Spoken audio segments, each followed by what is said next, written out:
नमस्कार दोस्तों, आप सबका स्वागत है आपके अपने चैनल गवर्नमेंट एग्ज़ाम स्टडी में। दोस्तों, जैसा कि आपको पता है, इलाहाबाद हाई कोर्ट ने अपनी सारी परीक्षाओं की आंसर की जारी कर दी है।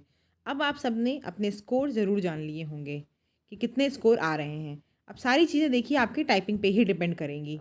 टाइपिंग आपको पता होगी कि आपकी 98% हुई थी या फिर 100% हुई थी, क्योंकि जैसा कि आपको पता है, इलाहाबाद हाई कोर्ट में टाइपिंग में मिनिमम आपके 25 मार्क्स होने चाहिए। जिन भी कैंडिडेट के 25 मार्क्स होंगे उनका ही आगे परसेंटाइल कैलकुलेट होगा।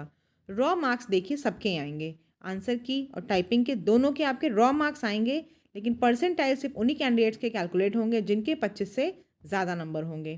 तो दोस्तों देखिए, आपको ये बात पता चल गई होगी आपके कितने मार्क्स आ रहे हैं और टाइपिंग में भी कितने आने की उम्मीद है, इसकी आपको जानकारी होगी।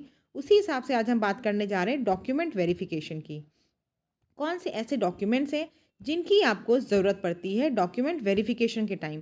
और दोस्तों, यहाँ पर जब आप ज्वाइनिंग करने जाएंगे इलाहाबाद हाई कोर्ट में आरओ या फिर एआरओ या फिर किसी और पद पर, तब आपको ज्वाइनिंग के वक्त भी कुछ डॉक्यूमेंट्स की ज़रूरत पड़ती है। आइए दोस्तों, इस वीडियो में हम इन सारे डॉक्यूमेंट्स के बारे में विस्तृत जानकारी देखते हैं कि कौन कौन से डॉक्यूमेंट आपको चाहिए, और जो नहीं है तो आप उनको अभी ही बनवा लीजिए। देखिए दोस्तों, ये आपको जो स्लाइड हम दिखा रहे हैं, ये ऑफिशियल साइट से ली गई है, इलाहाबाद हाई कोर्ट की ही साइट से। ये 2018 में जो आई थी एडवर्टीजमेंट, उसी के अकॉर्डिंग एआरओ की 277 पोस्ट आई थी। उसी के हिसाब से 10 मई 2019 को यहाँ पे इन्होंने डॉक्यूमेंट वेरिफिकेशन करवाया था। तो आपको दिख रहा होगा 277 कैंडिडेट्स हैं, तो 70-70 कैंडिडेट्स करके इन्होंने 4 दिन में डॉक्यूमेंट वेरिफिकेशन कराया था। 27 मई, 28 मई, 29 मई और 30 मई को 4 दिन में इन्होंने कैंडिडेट्स का डॉक्यूमेंट वेरिफिकेशन कराया था। आगे देखिए दोस्तों, यहाँ पे लिखा है इन्होंने कौन कौन से आपको वो चाहिए डॉक्यूमेंट्स। पहला डॉक्यूमेंट्स आपके पास होना चाहिए हाई स्कूल का मार्कशीट और सर्टिफिकेट। ये सारी चीज़ें देखिए दोस्तों, आपको जब डीवी के टाइम पे जाना होगा, ओरिजिनल तो लेके ही जाना है। उसके साथ साथ आपको एक सेट सेल्फ अटेस्टेड फ़ोटोकॉपी सारी डॉक्यूमेंट्स की लेके जानी है। तो मैं जितने भी डॉक्यूमेंट्स आपको बताऊँगी, उनकी आपके पास ओरिजिनल तो होगी ही साथ आप एक सेट जो होगा सेल्फ अटेस्टेड फ़ोटोकॉपी उसको भी लेके जाएंगे। ठीक है, एक ही सेट लेके जाना है, आप चाहें तो एक से ज़्यादा भी लेके जा सकते हैं। पहला देखिए, आपको हाई स्कूल का मार्कशीट और सर्टिफिकेट, ये ओरिजिनल के साथ साथ फोटोकॉपी सेल्फ अटेस्टेड। सेकंड आपका इंटरमीडिएट यानी कि 12th की आपकी मार्कशीट और सर्टिफिकेट।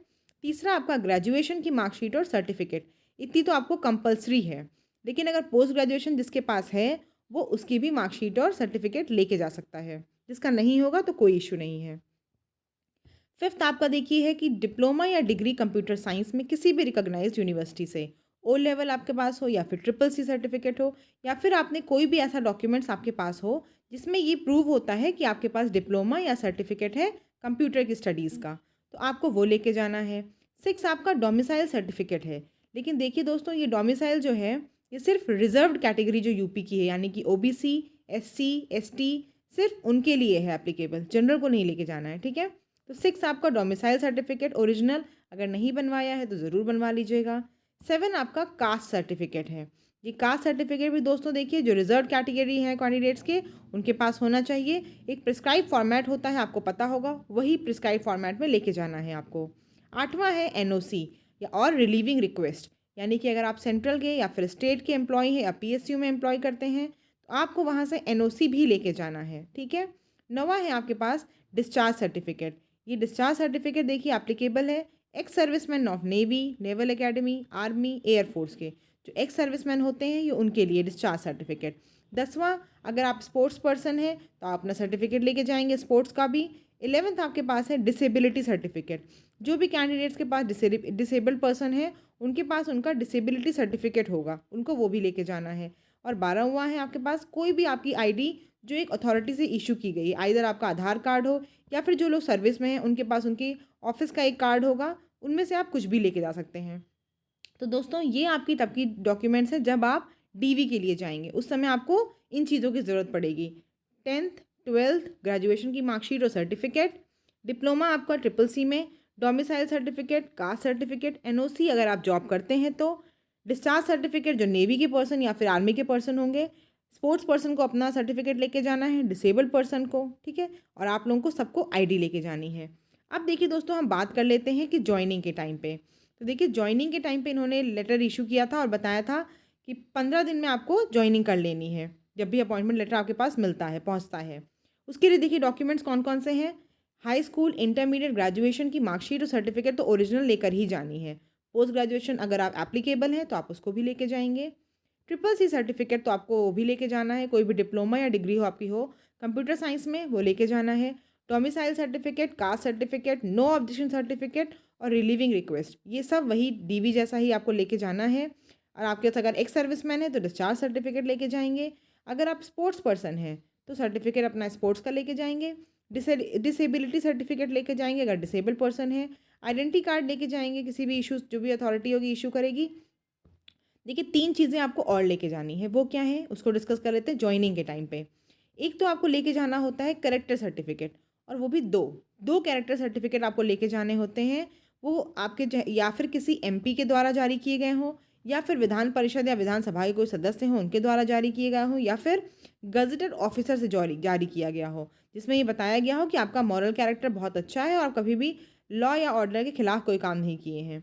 उसके बाद आपको लेके जाना होगा जॉइनिंग के टाइम पे एक मेडिकल सर्टिफिकेट, जो सीएमओ आपका कोई जो डिस्ट्रिक्ट के सीएमओ होंगे उनके द्वारा जारी किया गया होगा। उसमें ये लिखा गया होगा कि आप गुड मेंटल और हेल्दी हैं, कि आप अपना सारा काम जितनी भी आपकी ड्यूटीज़ हैं वो आराम से कर सकते हैं, ठीक है। उसके बाद आपका होगा 15 वाला एक डिक्लेरेशन होगा। उस डिक्लेरेशन फॉर्म को आपको 10 रुपये के स्टैम्प पेपर पे, एफिडेविट टाइप का होगा, 10 रुपये के स्टैम्प पेपर पे आपको वो करना होगा। उसमें ये लिखा होगा कि आप कभी भी लॉ या फिर कोई आपके खिलाफ कभी भी एफआईआर वगैरह दर्ज नहीं हुई है। ये 3 चीज़ आपको तब लेके जानी है दोस्तों जब आपकी जॉइनिंग होगी। कौन-कौन सी? कैरेक्टर सर्टिफिकेट 2, या फिर किसी गज़ेटेड ऑफिसर से, या फिर एमपी या फिर एमएलए, इन लोगों से। दूसरा आपका है मेडिकल सर्टिफिकेट, आपको सीएमओ से, अपने डिस्ट्रिक्ट के सीएमओ से लिखा के लेके जाना होगा कि आपकी हेल्थ अच्छी है और आप मेंटल स्टेटस में भी अच्छे हैं, आप अपना काम बहुत अच्छे से निभा सकते हैं। 15 आपका एक स्टैम्प होगा जनरल, जो आपको रजिस्ट्रार के इसके नाम पे इशू करना होगा। उसमें आपको लिखा होगा कि आपके खिलाफ कभी भी कोई भी एक्शन नहीं लिया गया, कोई भी एफआईआर नहीं लॉन्च की गई है। दोस्तों अगर आप इस चैनल पर नए हो तो आप इस चैनल को प्लीज़ सब्सक्राइब ज़रूर करिएगा, और जो भी क्वेरी होगी आप कमेंट सेक्शन में ज़रूर बताइएगा। धन्यवाद।